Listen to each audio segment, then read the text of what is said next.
Dans cette vidéo, on va voir comment calculer les quartiles d'une distribution quantitative continue. Donc j'ai une variable quantitative continue dont j'ai la distribution sous les yeux ici.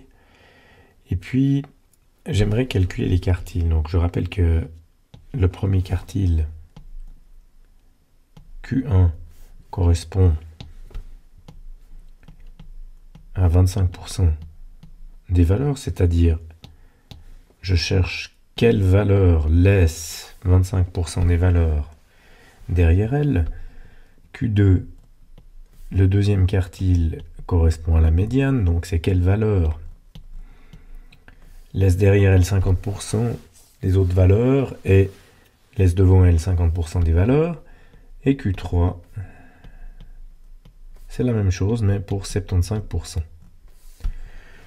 Pour ça, j'ai besoin du tableau de distribution avec les effectifs NI, les fréquences FI et les fréquences cumulées qui se calculent à partir des fréquences en additionnant au fur et à mesure. Donc la première fréquence ici est reportée dans le tableau des fréquences cumulées telle quelle. Ça veut dire que jusqu'à 5000, j'ai 0,048. Ma fréquence cumulée c'est 0,048, donc 4,8%. Ensuite j'ajoute les 20% suivants pour tomber sur 25,4%, auquel j'ajoute les 27% ici pour tomber sur 52,4%, etc. Une fois que j'ai fait ça, une fois que j'ai rempli ma colonne des fréquences cumulées qui se termine bien entendu par 1 ou par 100%, je peux déterminer les classes dans lesquelles sont les différents quartiles. Alors, la première classe, c'est la classe dans laquelle on passe 25%. Donc, si on regarde cette classe-ci, eh bien, elle correspond à la classe du premier quartile. Parce que le pourcentage cumulé à la fin de la classe, c'est-à-dire à 10 000, est de 25,4. Donc, 25% est passé dans cette classe. Ensuite, je cherche la classe qui correspond aux 50% et je vois que c'est la classe qui est juste après. Donc la classe 10 000 à 15 000, parce qu'on voit que l'effectif, la fréquence cumulée à 15 000 est de 52,4%, 0,524. Et puis, c'est 0,524 est plus grand que 50%, et le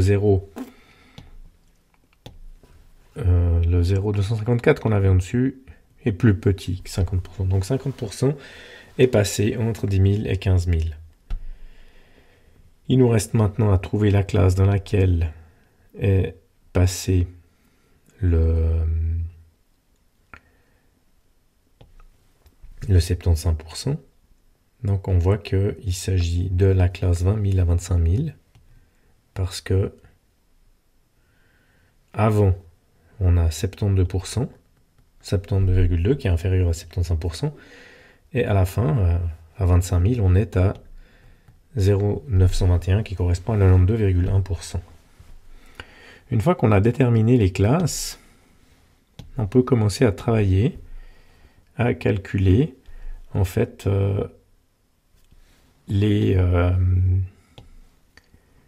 on peut commencer à calculer les valeurs exactes. C'est-à-dire quelle va être la valeur correspondant exactement à Q1, comprise entre 5000 et 10 000. Quelle va être la valeur correspondant exactement à Q2, comprise entre 10 000 et 15 000. Et puis, dernière question, quelle va être la valeur exacte de Q3, c'est-à-dire la valeur qui correspond exactement à ce 75% qui va être comprise entre 20 000 et 25 000. Pour ce faire, on va travailler avec une proportion et pour chaque calcul, on va dessiner un triangle. Alors on va commencer par le calcul de Q1. Donc on observe que on a 5000, on va aller de 5000 à 10 000. Ça va être la base de notre triangle.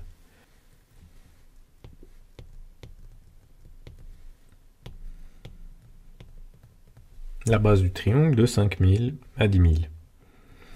On note tout de suite que la différence entre 5000 et 10 000 est de 5000 et que c'est donc la longueur de la base de notre triangle. Ensuite, notre triangle va avoir une certaine hauteur. Cette hauteur est donnée par la fréquence cumulée en 10 000. On dessine en fait une partie du polygone des fréquences cumulées, qui bien entendu n'est pas forcément ici rectiligne. Les droites peuvent être cassées ici. Pour trouver les valeurs, on regarde dans le tableau. La fréquence cumulée en 10 000, elle vaut 0,254. Et la fréquence entre 5000 et 10 000, c'est 0,206. Et je sais que, vu les calculs que j'ai faits, 0,254 moins 0,206, ça me donne 0,048. Donc ces trois valeurs vont figurer sur mon schéma. 0,048, 0,206, 0,254.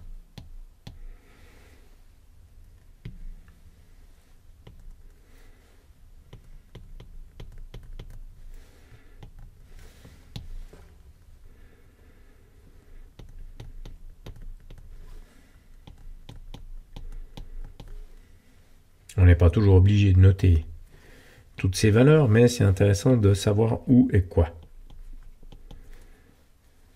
Donc je vois que de là jusque là, j'ai 0,206. Maintenant, pour trouver le premier quartile, je dois placer 25% sur le graphe, parce que le premier quartile correspond au 25%. Je trace donc l'horizontale 0,25 qui vient toucher le côté supérieur de mon triangle. Et cette horizontale à 0,25 me permet de déterminer en fait graphiquement l'endroit où se trouve le premier quartile. Le premier quartile se trouve ici au point rouge, entre 5000 et 10 000. Comment je fais pour calculer sa position exacte? Il me faut la hauteur de ce segment rouge, ici, la valeur de la longueur de ce segment. Et pour ce faire, je le calcule avec le 0,25 qui est là, et le 0,48, parce que c'est une différence de hauteur entre ces deux. Donc, je trouve le résultat en faisant la différence, 0,25 moins 0,048, ce qui va me donner cette hauteur-là, 0,202. Et pour déterminer la position de Q1, je vais utiliser une proportion et je vais chercher la valeur de x qui est en fait la longueur de ce segment x. Et je peux écrire à l'aide du théorème de Thalès x sur 5000 est égal à 0,202 sur 0,206. On voit que la différence n'est pas énorme, hein. Le 25% c'est presque 25,4%. On fait le calcul quand même. X sur 5000 est égal à 0,202 divisé par 0,254. Et on obtient x égale environ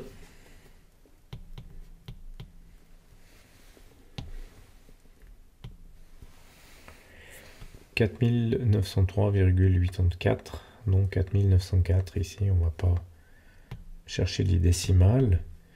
4904. Maintenant, ce 4904, pour trouver Q1, je dois ajouter à 5000, qui est mon point de départ ici, ajouter à 5000 x, qui me donne Q1.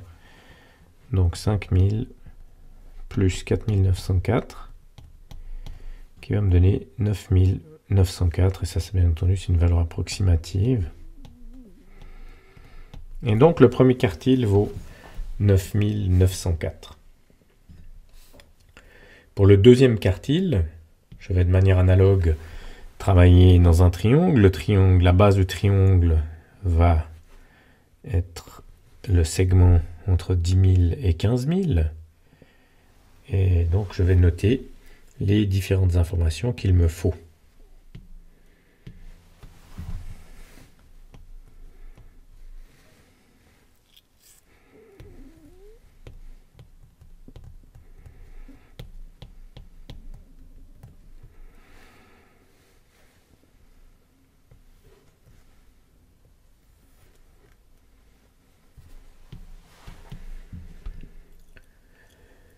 Il me faut la hauteur à 10 000, c'est 0,254. La hauteur à 15 000, c'est 0,524.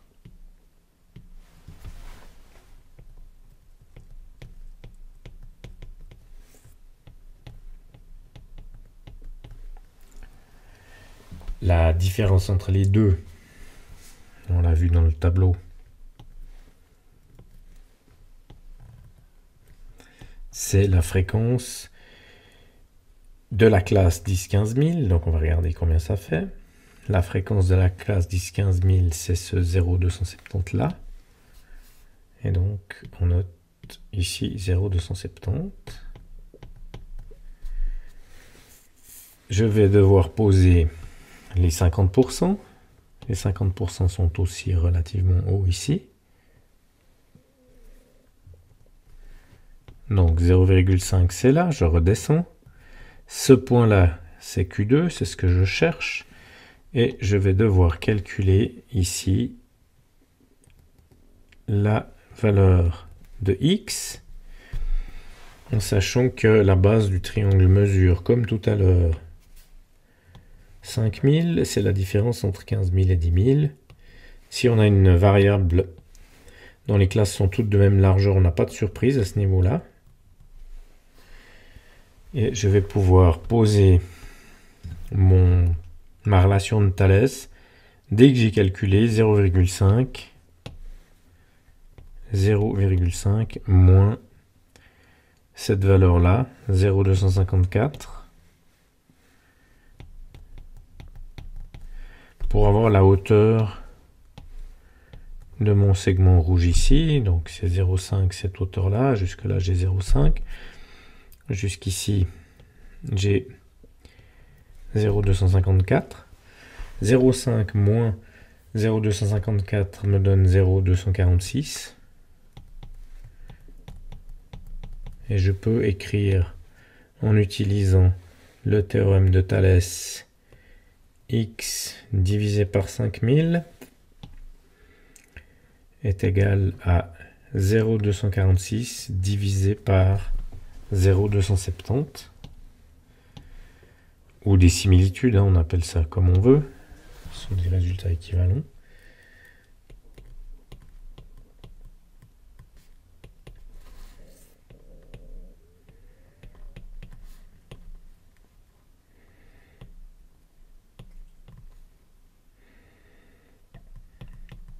De nouveau, je vais être assez proche de 15 000. Donc x est égal à 5000,246 divisé par 0,270 fois 5000, ce qui me donne environ 4559.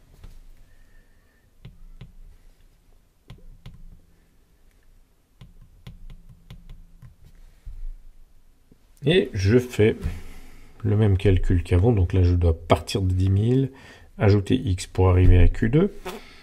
Donc Q2 est égal à 10 000 plus 4559, c'est une égalité approximative. Et j'ai 14 559 pour le deuxième quartile. Pour le troisième quartile, c'est la même chose. Donc je vais directement dessiner mon triangle avec la bonne base. de 20 à 25 000.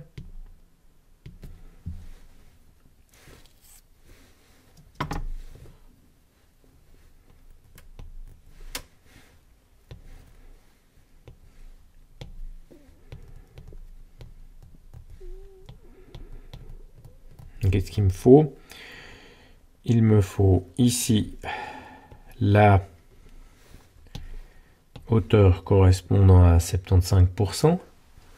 Cette fois-ci, je vais être plutôt bas. 0,75. Et je vais aller chercher en redescendant la valeur dont j'ai besoin, c'est-à-dire x, qui est ici. Et je sais que x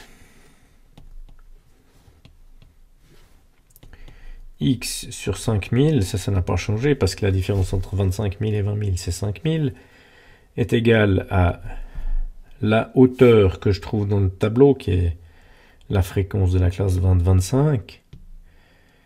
Donc la fréquence de la classe 20-25, c'est 0,198.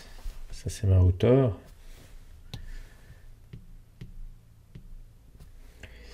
« 0,198. Ici, si je regarde dans le tableau, j'ai 0,75 moins 0,722. 0,722 étant la fréquence cumulée à la fin de 20 000. Et ça me donne 0,028. C'est là qu'on voit que le résultat sera proche de 20 000. Parce qu'il est petit ici. 0,028 relativement au 0,198, c'est petit, 0,028. Ce qui me donne un x qui est égal environ à 700. Et donc Q3 est égal à 20 000 plus 700.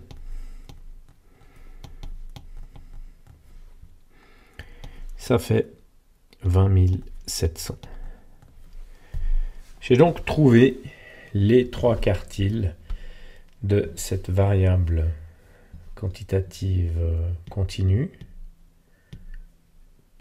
Et ces trois quartiles sont Q1 est égal environ à 9904, Q2 égale environ 14 559 et Q3 environ 20 700. Alors je ne l'ai pas dit au début, mais cette variable en fait mesure la quantité de pas fait par un groupe, une équipe de 4 personnes durant un total de 126 jours. Donc ces 4 personnes représentent 126 jours. On a 126 jours de la vie de gens et chaque jour on a noté le nombre de pas. Et on voit que le nombre de pas par jour varie fortement entre 0 et 45 000 pas. Ça dépend des gens, s'ils sont sportifs ou pas.